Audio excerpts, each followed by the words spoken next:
Hola, buenas tardes. Mi nombre es Antonio López Bermejo y les hablo desde Caravaca de la Cruz, en Murcia, España. Represento a la Fundación Española para la Lucha contra la Leucemia. Soy actualmente su presidente y saludo a APNAC, que es una organización guayaquileña hermana de la nuestra, que lucha por los mismos objetivos y a la cual nosotros desde aquí damos todo el apoyo que podemos dar. Bueno, esta es una charla, una exposición que yo hago de cuando en cuando con la idea de captar donantes de médula ósea. Y bueno, este es el título de la charla, de la conferencia. Nosotros estamos desde el año 92 en esta lucha. Estamos captando donantes de médula y poniéndolos en el registro nacional, que se llama REDMO, el registro español de donantes de médula ósea.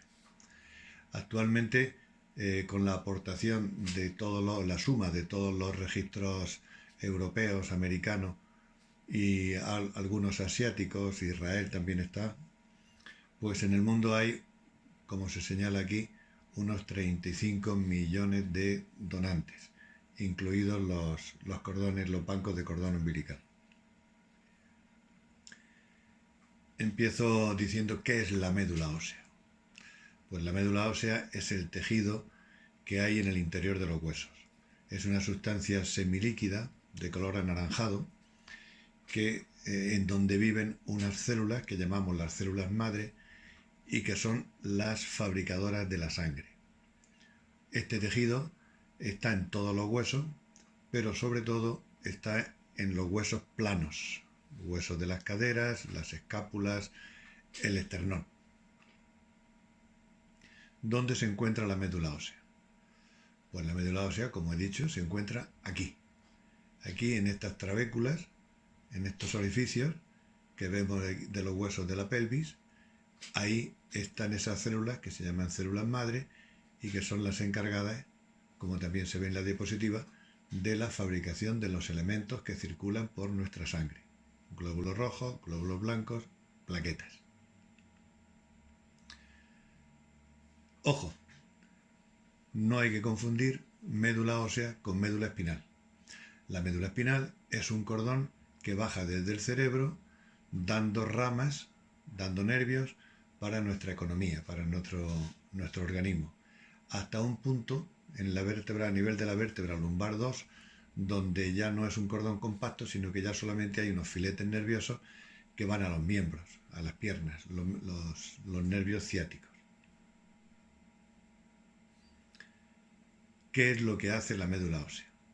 La médula ósea fabrica los elementos que circulan por nuestras venas.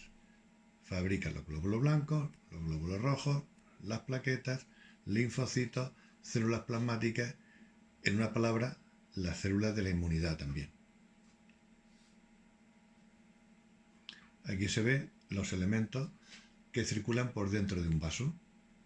Bueno, pues aquí se pueden distinguir perfectamente glóbulos rojos, glóbulos blancos, plaquetas y algunos linfocitos. Bien, a ese proceso que hemos llamado de fabricar sangre, pues en medicina se llama hematopoiesis. Hematopoiesis. Eso es la fabricación de la sangre, que se realiza dentro de la médula ósea y que la realizan unas células que se llaman células madre.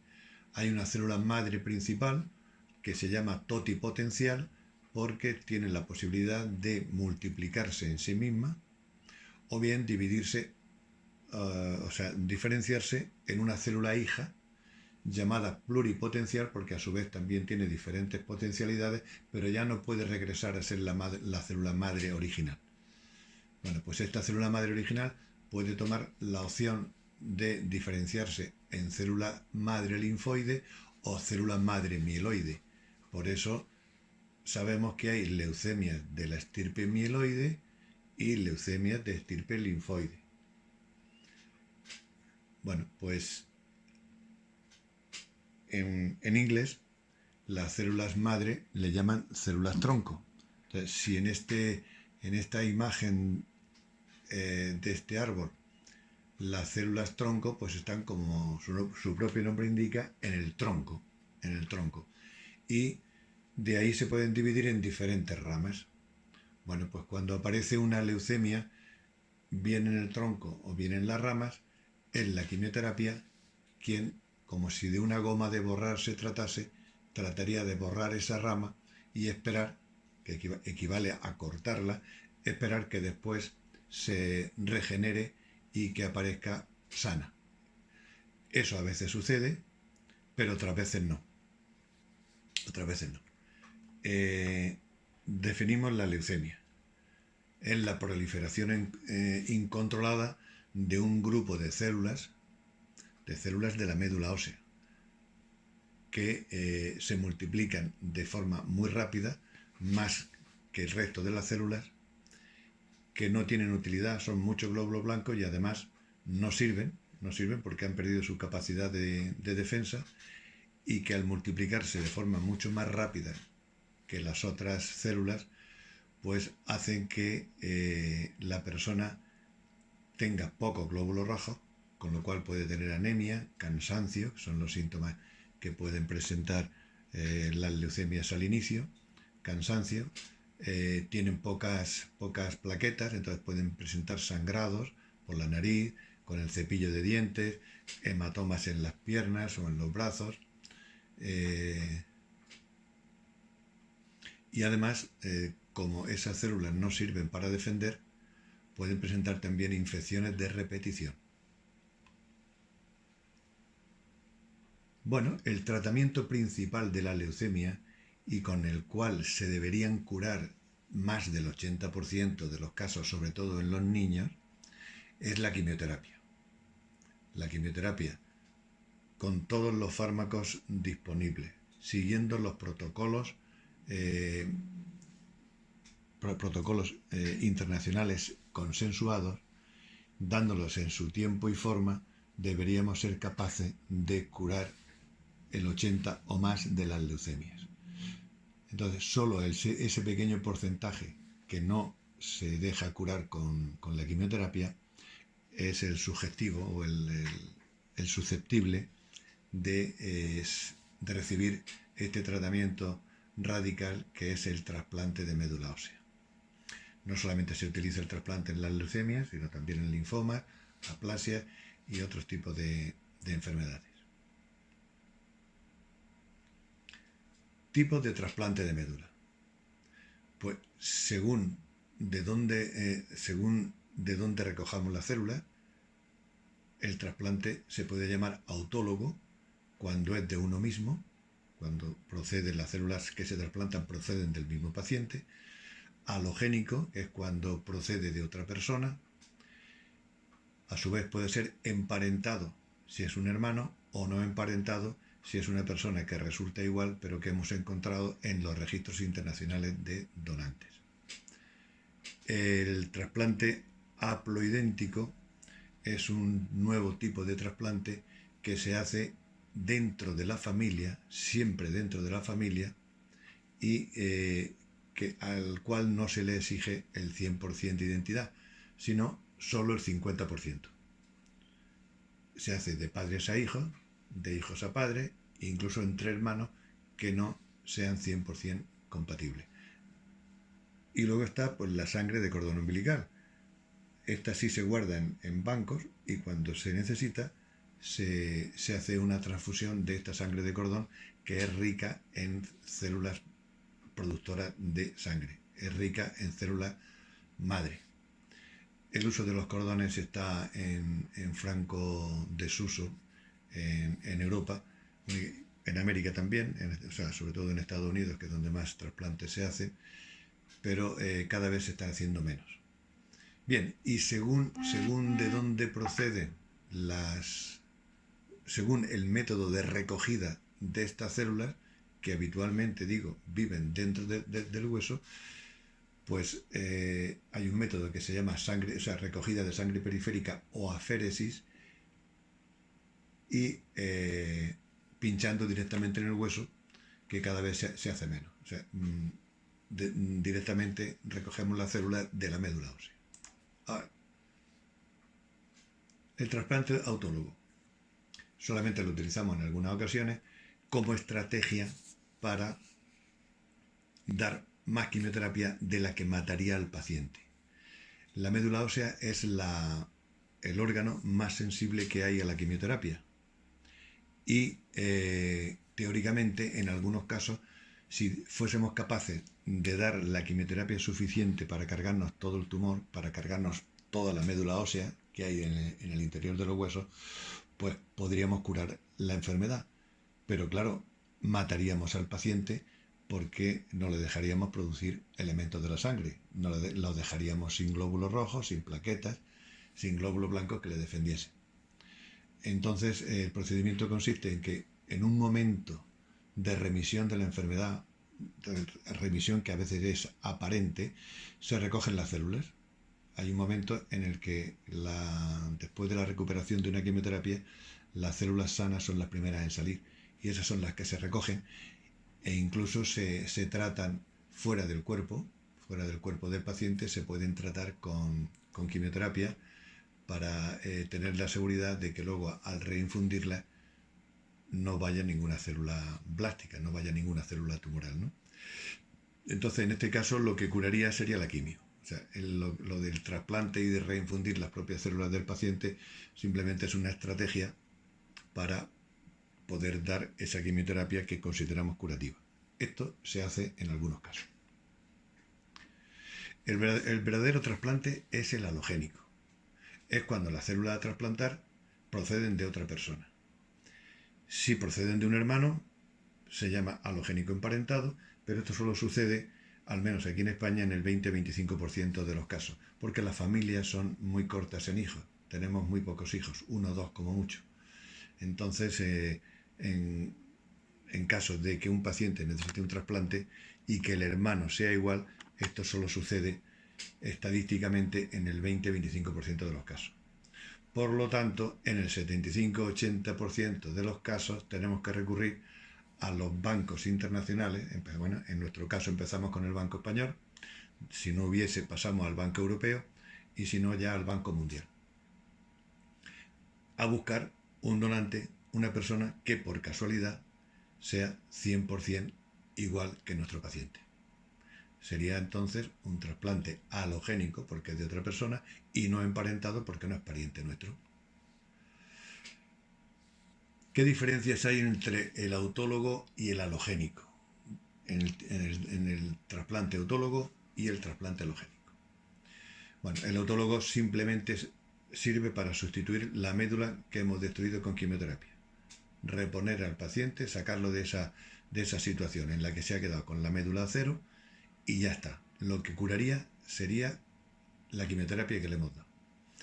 El alogénico igualmente sustituye la médula destruida, pero el alogénico, por mucho que sea igual, que las dos personas sean iguales, siempre genera lo que se llama H, que quiere decir enfermedad injerto contra huésped. Es decir, la médula que hemos trasplantado también lleva el sistema inmunitario de la otra persona.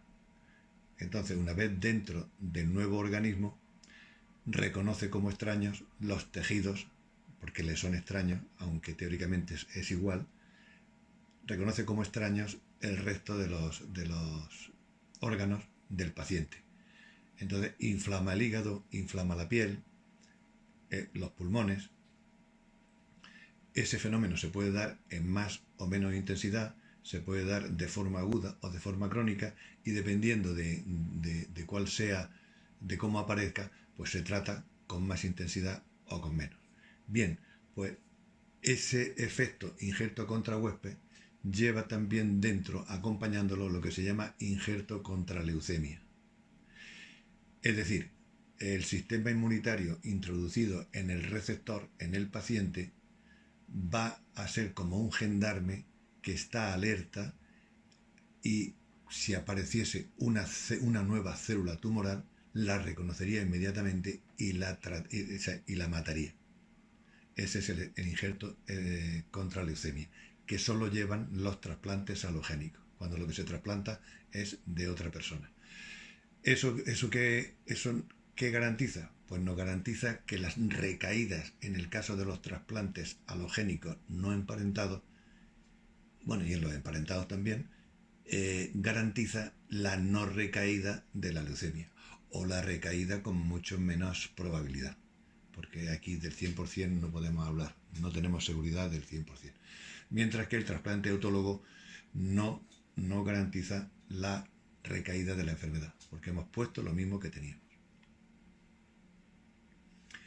Vamos a hablar del trasplante haploidéntico. Como he dicho, tiene que estar dentro de la familia. Esto se hace únicamente dentro de la familia.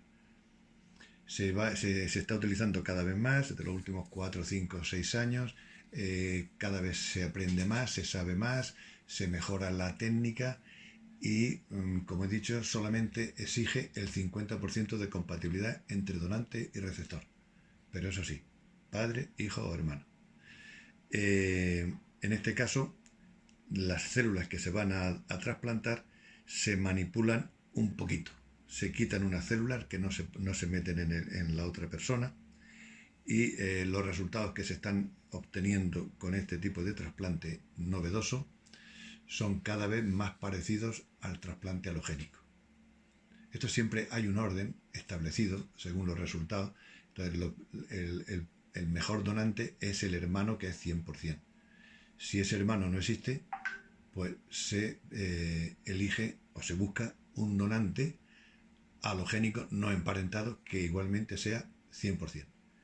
Hoy día, si esa opción tampoco se encuentra, sobre todo en el caso de los hispanos, de los latinos, ecuatorianos, peruanos, demás, que tienen una etnia diferente a los caucasianos, pues, y al estar poco representado en los registros, bueno, de hecho Ecuador no tiene registro de donante de médula, pues es difícil que encuentren en el resto del mundo un donante 100% compatible con ellos.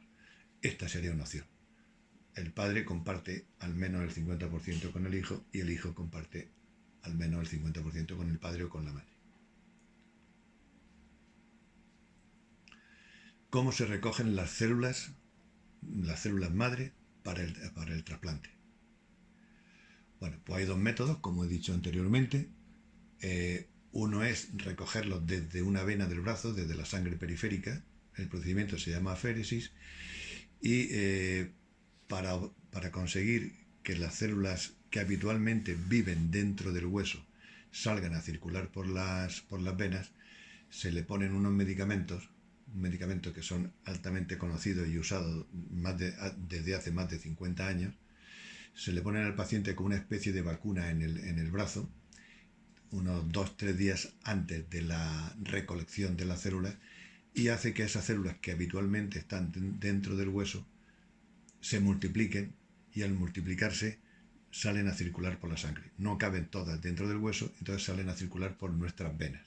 Bueno, pues como se ve en la diapositiva, se pincha uno de los brazos, se canaliza una vena y por ahí se van mandando pequeñas emboladas de sangre a la máquina. La máquina se programa y recoge el tipo de célula que queremos y el resto lo devuelve otra vez al paciente. Dependiendo de lo moderna que sea la máquina, se recoge la sangre o se recibe la sangre de vuelta por el mismo tubo o por el mismo brazo o por el otro. Puede estar con los dos brazos canalizados o solamente uno. Y lo que se recoge, pues también se ve aquí en la diapositiva. Aquí el señor que está donando está mirando precisamente la bolsa que se señala con la flecha donde están las células madre y que se viene a recoger el volumen de 100-110 centímetros cúbicos. Tener en cuenta que una donación de sangre, una bolsa de sangre, son 450 mililitros, 450 centímetros cúbicos. Y cuando es médula, solamente 100-110.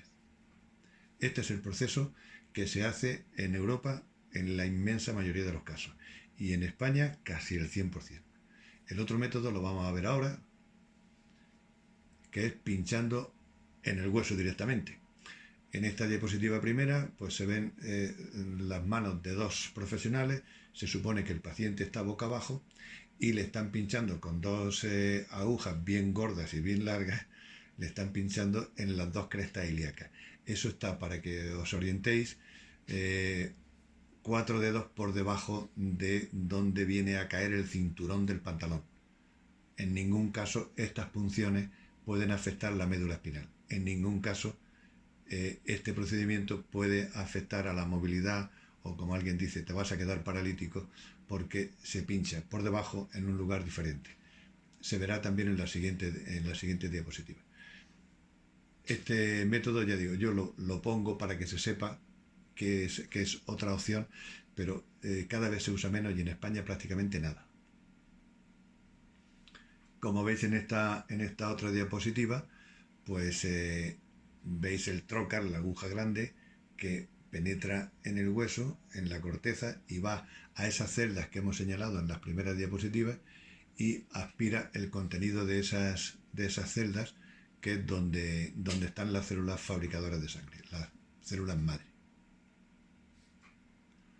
Volvemos a la diapositiva del inicio, donde efectivamente la médula espinal no tiene nada que ver con eso, y sí se utilizaría en el caso de que la recogida de las células fuese pinchando en el hueso. Entonces, para pinchar en el hueso, que es doloroso, pues se procede a pinchar a nivel de la vértebra lumbar 2, a partir de la vértebra lumbar 2, donde ya no había cordón macizo, sino que solamente hay unos filetes nerviosos y hay un espacio libre.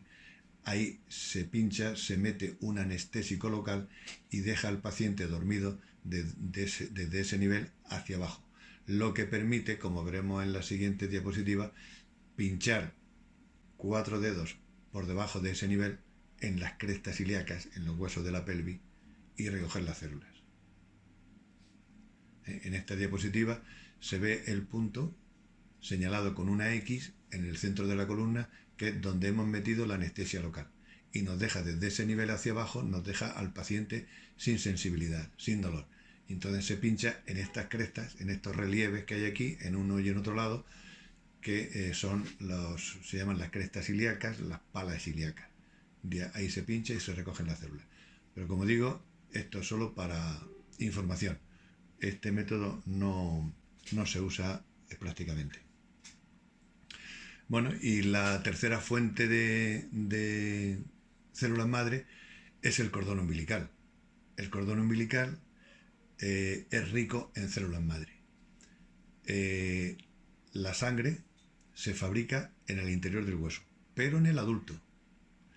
En el feto, las células madre se fabrican también en hígado, en bazo e incluso en los propios vasos. Por eso las venas del cordón umbilical son muy ricas en este tipo de células y se pueden recoger.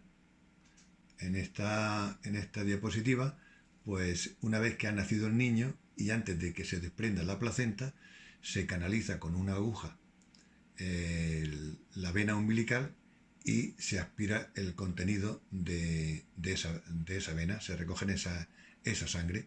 Incluso una vez que ya la placenta se desprende, pues también se puede ir pinchando con jeringa y aguja y se va aspirando el contenido de las venas que hay en la superficie de la placenta.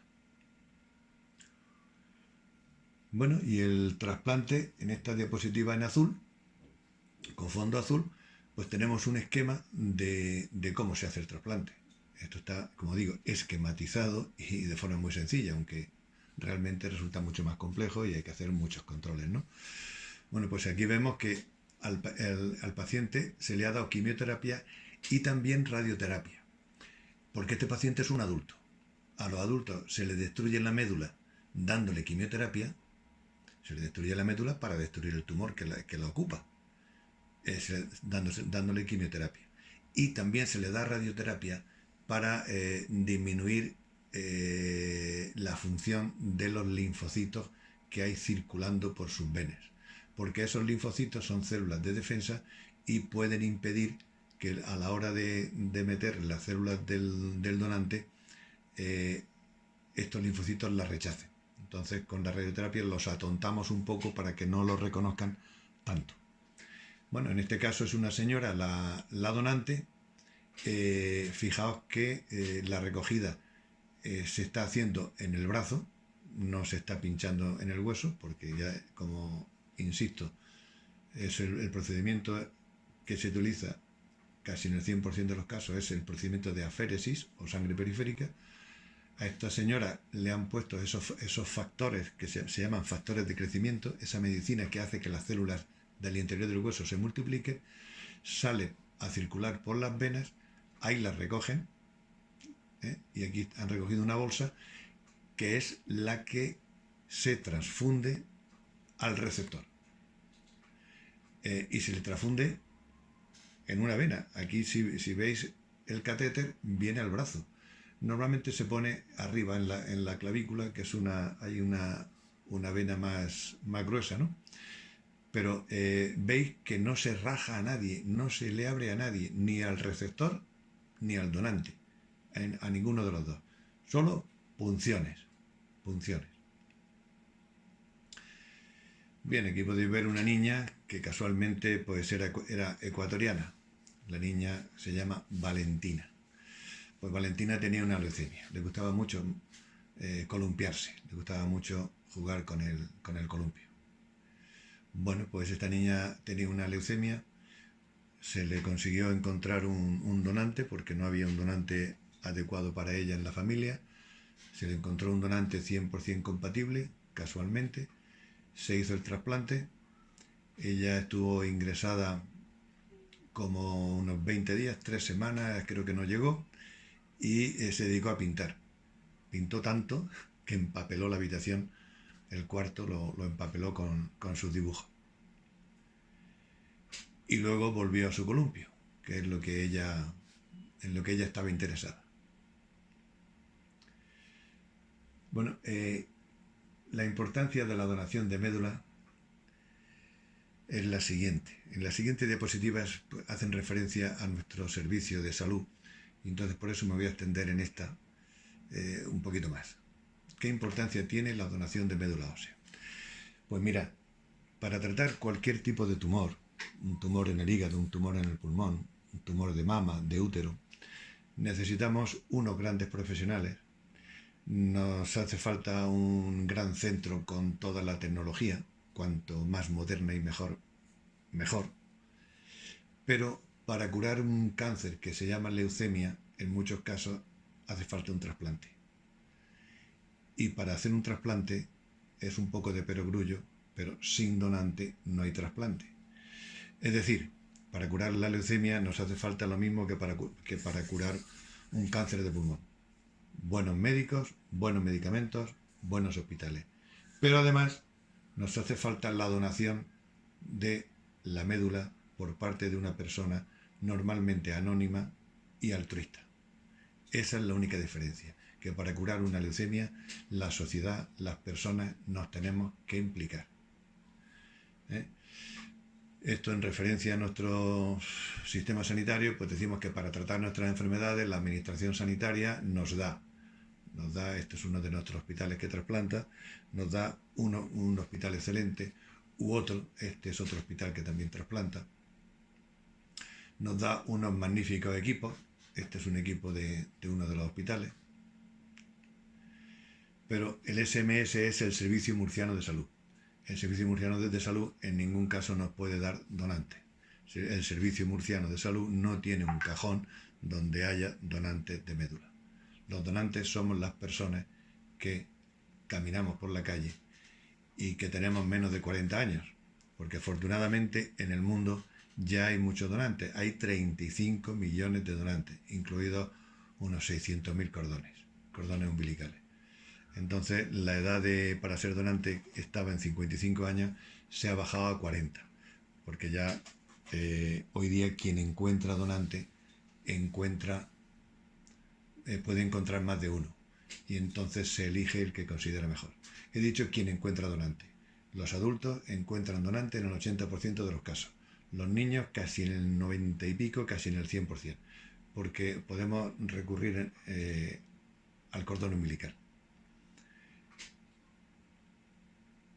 Y quien no encuentra donante sigue sin encontrarlo. ha llegado un momento en que aumentando mucho el número de donantes, la posibilidad de encontrar es la misma. El que encontraba uno puede encontrar 3 o encontrar 4, pero el que no encontraba va a seguir sin encontrar.